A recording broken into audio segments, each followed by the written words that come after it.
South Korea's missile shield is no longer an abstract planning concept or a procurement spreadsheet exercise.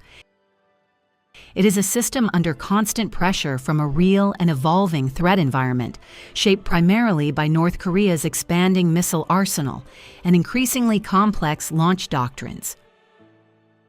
For South Korean audiences, the core question is not whether missile defense sounds impressive on paper, but whether domestically developed systems such as LSAM and LSAM can materially improve national survival prospects in a high-intensity contingency.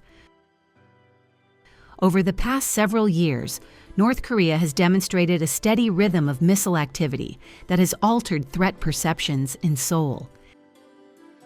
Since the early 2020s, Pyongyang has moved beyond simple demonstrations of range and payload to focus on solid fuel propulsion. Maneuverable re-entry trajectories, salvo launches, and mixed profiles involving short-range ballistic missiles, cruise missiles, and unmanned aerial vehicles. Japanese Ministry of Defense assessments and open-source tracking both indicate that annual launch counts since 2022 have remained historically high, with dozens of missiles fired in single years and increasing emphasis on unpredictability rather than raw range. For South Korea, this evolution matters because missile defense is stressed not by one perfect interceptor shot, but by how systems behave when detection, command decisions, and interceptor inventories are all under simultaneous strain. Within this context, the Republic of Korea's missile defense architecture is best understood as a layered ecosystem rather than a single shield. Patriot batteries, long relied upon as the backbone of terminal defense, remain critical but limited by engagement envelopes and interceptor depth. LSAM, known domestically as Cheonggung, was introduced to fill the medium-range gap and to provide a domestically controlled alternative that could be produced, upgraded, and sustained at scale. LSAM, now reaching the transition from development to initial production, is designed to add an upper tier that increases the number of interception opportunities against ballistic targets descending towards South Korean airspace.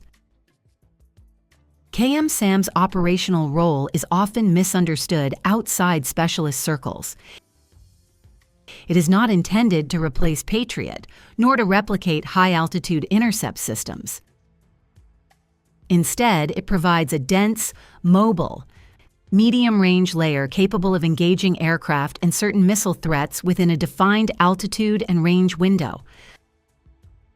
What makes LSAM strategically significant is not only its technical performance, but the fact that it is embedded in a domestic industrial ecosystem led by companies such as LSAM and supported by South Korea's defense acquisition authorities. This has allowed continuous iteration, integration with indigenous radars, and scaling of production lines without dependence on foreign political approval cycles. Export performance has become an unexpected but powerful validation of this approach. Saudi Arabia concluded a major agreement valued at $3.2 billion United States dollars for 10 Cheonggung-2 batteries, while Iraq followed with a separate contract worth approximately $2.8 billion United States dollars. These deals are not symbolic. They indicate that LSAM meets demanding operational requirements from states facing real missile threats, and they directly reinforce South Korea's ability to expand manufacturing capacity, train additional crews, and fund further upgrades. For domestic defense planners, every export battery produced also strengthens the industrial base that would be relied upon in a crisis on the Korean Peninsula. LSAM represents a more ambitious step. Designed to intercept ballistic missiles at significantly higher altitudes than LSAM, LSAM is often described as South Korea's answer to the gap between medium-range interceptors and strategic systems. Open assessments suggest engagement altitudes reaching roughly 50 to 60 kilometers, compared to approximately 40 kilometers for Patriot and Cheonggung-2. This difference matters because it creates an additional interception window, increasing the probability that at least one interceptor can engage a given missile before it reaches its terminal phase. However, LSAM should not be viewed as a silver bullet. North Korea's recent focus on maneuvering re-entry vehicles and hypersonic glide concepts is explicitly designed to complicate high-altitude interception.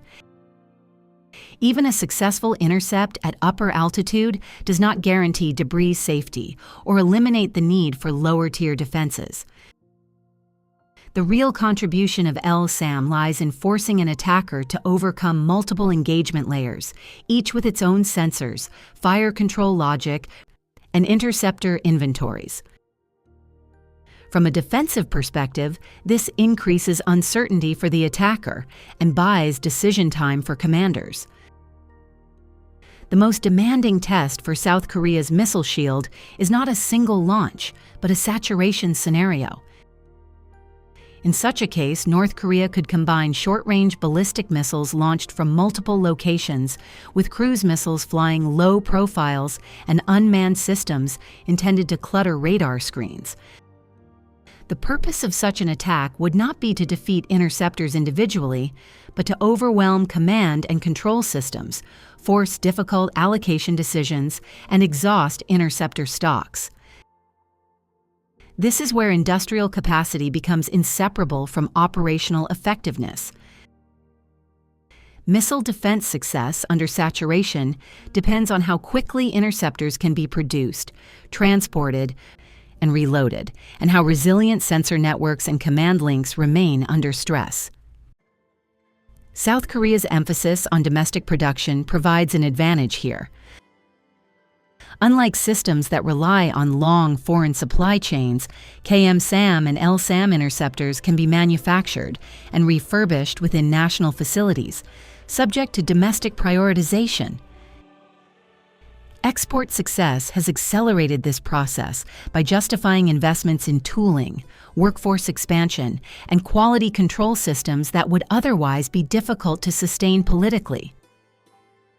Regional comparisons further highlight South Korea's distinctive position.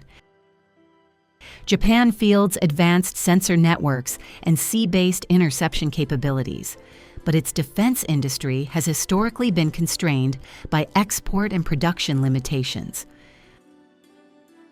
China possesses immense scale and a wide range of interceptor systems, yet its doctrine and transparency differ significantly, making direct comparison difficult. Israel offers the most combat-tested example of layered missile defense, but operates in a very different geographic and strategic context. South Korea sits between these models, combining alliance integration with a rapidly maturing domestic industrial base. Ultimately, the question of whether KM-SAM and LSAM can stop North Korea cannot be answered with a simple yes or no. They cannot guarantee perfect protection, nor can any missile defense system. What they can do is raise the threshold for successful attack, complicate enemy planning, and provide South Korean decision-makers with time and options in moments of crisis. The real measure of success lies in whether South Korea can sustain and adapt this layered defense under prolonged pressure, maintaining interceptor stocks, sensor coverage, and command resilience as the threat continues to evolve. For South Korean audiences, this reality underscores a broader truth. Missile defense is not only about interceptors and radars, but about industrial endurance, strategic patience, and the ability to learn faster than the adversary. KM-SAM and LSAM are not endpoints. They are milestones in a longer process in which South Korea is transforming from a buyer of defensive technology into a producer of strategic resilience. In that sense, the missile shield is not merely a response to North Korea's missiles, but a reflection of how South Korea intends to defend itself in an era where time, scale, and industrial capacity may matter as much as any single interception.